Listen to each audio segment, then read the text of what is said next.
สวัสดีท่านลูกค้าที่น่ารักทุกท่านวันนี้ข้าพเจ้าจะมาแนะนำวิธีการนำใส่แอปเติมมูลค่าโทรเนาะก่อนอื่นให้กดเข้าไปแอปเนาะหลังจากที่กดเข้าไปแล้วให้ใส่รหัสสมาชิกเนาะ23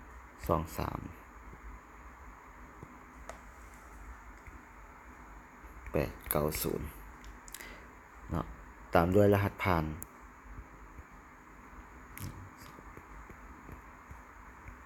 เนาะ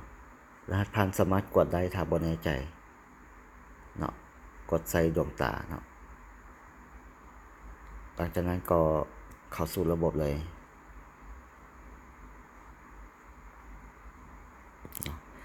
ภายหลังที่เข้าสู่ระบบแล้วก็จะมีหน้าตาประมาณนี้เนาะแต่ละห้องเนาะบ่ว่าจะเป็น T point V point C point หรือ package จะเป็นศูนย์มาเลยเพราะว่ารหัสนี้เป็นรหัสใหม่ยังบ่มีการสั่งซื้อใดๆเลยเนาะเฮาเข้ามาเบิ่งจุดหรือว่าปุ่มเนาะบริการเจ้าในจุดนี้เนาะเฮามาเว้าเรื่องปุ่มด้านซ้ายมือก่อนเนาะก็จะมีปุ่มเติมมูลค่าโทรหรือว่าเติมเงินอัปเกรดรายการพอยต์หรือว่าพอยต์เนาะก็จ่ายผ่านแอปเนาะก็เบื้องต้นเฮาไปจุดเติมเงินเนาะจุดเติมเงินนี้ก็คือจุดเติมมูลค่าโทรนั่นเองกดเข้าไปแล้วใส่เบอร์ที่ท่านต้องการจะเติมเนาะให้ใส่0บ่ให้ใส่020เนาะให้ใส่20ตามด้วยเบอร์อันนี้เป็นเบอร์ของข้าพเจ้าเองเนาะ9789 7954เนาะบ่พบข้อมูลหมายความว่าเบอร์นี้ยังบ่มีการเติมจากครั้งเลยเนาะอยู่ในรหัสตัวนี้ว่าซั่นซะก็กดต่อไปเลยเนาะแล้วก็มาเลือกเนาะ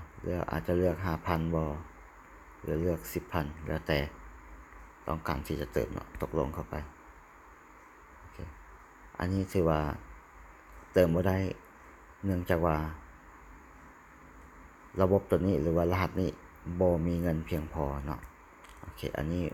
เว้าถึงจุดเติมมูลค่าโทรเนาะง่ายดายเนาะบ่มีความยุ่งยากบ่ซับซ้อนโอเคแล้วมาถึงจุดตัวอัปเกรดนี้คือมันจะมีให้เลือกว่าเราจะอัปเกรดสถานะตัวท่านเองเป็นธุรกิจแบบใดเนาะจะอัปเกรดเป็น M บ่หรือเป็น S หรือเป็น G เนาะ M คือ Member S คือ Silver G คือ Gold เนาะท่านก็สามารถตัวอย่างอยากจะอัปเกรดเป็น M ท่านก็เข้าไปในจุดนี้เนาะกดเบิ่งว่ารหัสสมาชิกเป็นอะไรทั้งใดเนาะแล้วการสำรับผ่านตัวใดเนาะต้องสังเกตเบิ่งว่าเงินของท่านมันมีอยู่ห้องใด V point หรือ C point เนาะถ้าอยู่ห้อง V point ก็กดไปห้องนี้หรืออยู่ห้อง C point ก็กดไปห้อง C point แล้วก็กดตกลงเนาะอันนี้เป็นตัวอย่างให้เบิ่งเนาะในการอัปเกรดจะอัปเกรดเป็นสถานะ S หรือ G ก็เฮ็ดเช่นเดียวกันเนาะโอเคกลับมาตัวห้องตัว point นี้มันก็จะบอกให้ว่าต้องการสั่งซื้อ point บ่เนาะหรือว่าโอน point ให้คนอื่นบ่เนาะจุดนี้เป็น V point เป็น T point เนาะก็มีประวัติการใช้ point หรือว่าจุดนี้เป็นการบรรายงานรับ point จากบริษัทเวลาเราสั่งซื้อเนาะแล้วก็จุดนี้คือเรารับ point จากคนอื่นเนาะหรือว่าสมาชิกอื่นที่เขาจะโอนมาให้เราเนาะ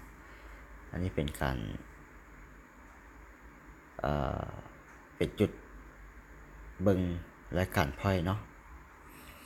แล้วจุดนี้คือจุดจ่ายผ่านแอปเนาะคือท่านสามารถที่จะสแกน QR Code จ่ายได้เนาะป ประมาณนี้เนาะหรือว่าท่านอาจจะโอนให้เนาะโอนให้ก็ต้องมาเบิ่งว่าจะโอนให้สมาชิกรหัสเท่าไหร่เนาะจำนวนที่ต้องการโอนหมายเหตุใส่เนาะจุดหมายเหตุนี้อาจจะหมายเหตุแบบใดก็แล้วแต่เนาะว่าจะเป็นการกู้ยืมบ่หรือว่าเป็นการซื้อสดบ่หรือว่าเป็นการใช้หนี้บ่ก็แล้วแต่เราสามารถอธิบายในจุดนี้ได้เนาะเรามาทางห้องทางด้านขวามือเนาะก็จะมีสมาชิกก็คือสมาชิกของเราทั้งหมดเนาะทั้งหมดนี้หมายถึงว่าอยู่ในสายของเราครับบ่ว่าจะเป็นแม่ทีมเนาะเขาจะแนะนำมาต่อให้เราหรือว่าเราแนะนำเองเนาะมันก็จะมาบอกอยู่จุดนี้เนาะส่วนตัวสมาชิกได้ใช้งานนี้หมายถึงสมาชิกที่ท่านแนะนำโดยตรงโดยที่บ่ได้นับกับอัพไลน์หรือว่าแม่ทีมเอามาต่อให้เนาะส่วนตัวสมาชิกที่แนะนำนี้ตัวนี้นี่เป็นสมาชิกใหม่ที่เขาหากอสมัครเข้ามาแล้วเราก็จะเข้าไปอัปเกรดให้เขาหรือว่าแอคทีฟให้เขาหรือว่าไปปลดล็อกให้เขาก็จะเห็นจุดนี้เนาะถือว่าตอนนี้ยังบ่มีเนาะบ่มีรายการบ่มีจักรายการเนาะแล้วเข้ามาห้องรายได้นี่รายได้ก็จะ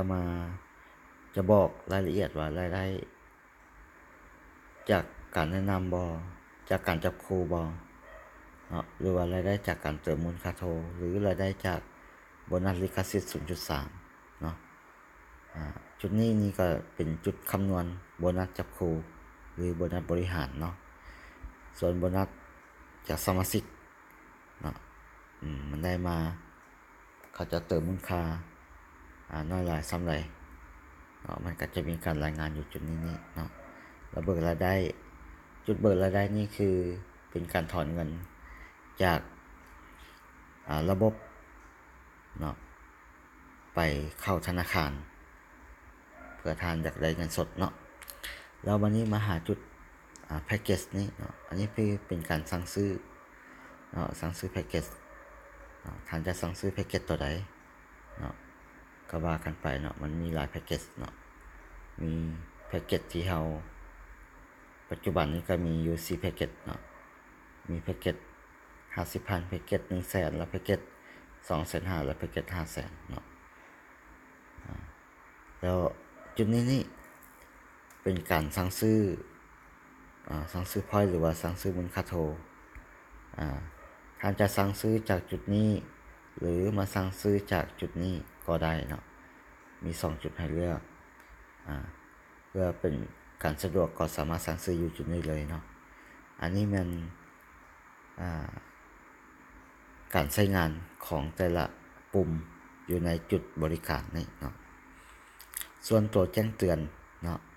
ตัวแจ้งเตือนนี่มันจะแจ้งเตือนในเวลาที่มีสมาชิก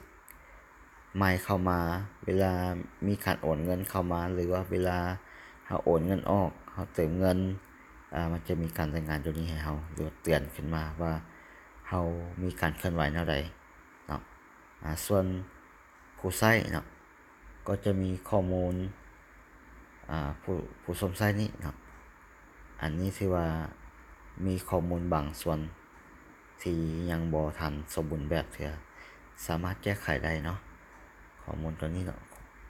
ข้อมูลธุรกิจยังบ่ทันได้ใส่อย่างเถื่อเนาะตำแหน่งเลขบัญชีเนาะชื่อบัญชีธนาคารเนาะก็เอิ้นว่าผู้รับมรดกสายสัมพันธ์อันนี้สามารถแก้ไขได้สามารถเติมเข้าไปได้เนาะต่อมาก็จะมี QR code เนาะ QR code นี่เฮามีไว้เพื่อว่าเฮาอยากจะส่งให้หมู่คู่สแกนเพื่อเป็นความสะดวกเนาะในการแนะนำว่าเฮาเป็นผู้แนะนำเนาะหรือว่า ส่งให้คนใดคนหนึ่งที่เขาต้องการอยากจะจ่ายเงินให้เราหรือว่าโอนโบนัสหรือว่าโอนพอยต์ให้เราก็สามารถใช้ QR code ตัวนี้เนาะเพื่อส่งให้หมู่คู่การเปลี่ยนรหัสเนาะสามารถเปลี่ยนได้เนาะแต่ว่าต้องมีตัวเลขหรือว่าผสมประสานกับตัวหนังสือให้ครบ8ตัวเนาะตัวหนังสือก็ต้องมีตัวใหญ่และตัวน้อยเนาะปะปนอยู่นำเนาะส่วนจุดนี้นี่ก็บ่มีหยังเนาะเกี่ยวกับบริษัทก็จะฮู้เกี่ยวกับว่าบัญชีบริษัทมีบัญชีหยังแหน่เนาะเบอร์โทรประสานงานหาบริษัทก็สามารถเบิ่งข้อมูลตัวนี้ได้เนาะจุดนี้คือการนำใช้ฟังก์ชันต่างๆของแอปเติมมูลค่าโทรของบริษัท Venture Network เนาะข้าพเจ้าหวังว่าหลายท่านน่าจะเข้าใจรายละเอียดเพิ่มเติมเนาะถือว่าแต่ละจุดข้าพเจ้าก็ได้อธิบายไปอย่างชัดเจนแล้วเนาะจะอธิบายเพิ่มเติมอีกจุดหนึ่งคือจุดสั่งซื้อเนาะจุดสั่งซื้อเนาะจุดสั่งซื้อนี่คือ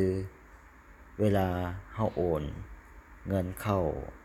บริษัทแล้วให้แคปหน้าจอเนาะใบโอนหันไว้เนาะแล้วหลังจากนั้นให้มาเขียนจำนวนที่เฮาโอนหันเช่นว่าท่านโอนจากแสน 100,000 200,000 300,000ก็แล้วแต่เนาะหรือว่า 10,000 ขึ้นไปหรือบางท่านโอนเข้ามา50,000 หรือว่า50,000 กีบซะเนาะแล้วก็เลือกธนาคารที่ท่านโอนมาท่านใช้ธนาคารใดโอนเข้ามาบริษัทเนาะการค่าบ่ท่านก็เลือกเข้าไปเนาะแล้ววันนี้หลังจากเลือกธนาคารแล้วให้ไปกดตัวนี้วงกลมนี่เนาะวงสี่เหลี่ยมนี่เพื่อไปดาวน์โหลดเอารูปเนาะรูปที่ท่านได้แคปหน้าจอไว้หั่นเนาะว่าเป็นรูปตัวอย่างตัวนี้เนาะมันก็จะเป็นรูปเนาะสิ่งสำคัญให้เบิ่งเนาะเวลาโอนอย่าลืมใส่รหัสสมาชิกตามด้วยชื่อพร้อมเนาะถ้าบ่นั้นระบบก็จะบ่อนุมัติให้หรือว่าบ่ผ่านให้เนาะหลังจากที่อัปโหลดหรือว่าดาวน์โหลดรูปมาแล้วก็กดสั่งซื้อได้เลยเนาะแล้วหลังจากนั้นก็กดตกลงเนาะแต่ตัวนี้อาจจะสั่งซื้อบ่ได้เนาะเพราะว่ารหัสนี้ยังบ่ทันได้มีการโอนเงินให้ทางบริษัทเถื่อเนาะยกเลิกไปก่อนนี่คือขบวนการหรือว่าขั้นตอนเนาะหรือว่าวิธีการนำใช้แอปเติมมูลค่าโทรของบริษัท Venture Network เนาะก็มาฮอดนี้เนาะก็ขอขอบใจเนาะสำหรับการติดตามเนาะเดี๋ยวคลิปต่อไปข้าพเจ้าจะมาอธิบายเพิ่มเติมในจุดใดจุดหนึ่ง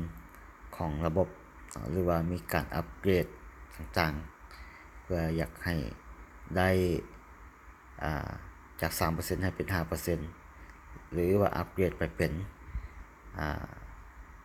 ระบบที่สามารถเป็นธุรกิจได้เนาะโอเคมาฮอดนี้ก็ถือว่าสิ้นสุดการอธิบายระบบเนาะการนำใช้ระบบเนาะขอให้ทุกคนโชคดีครับ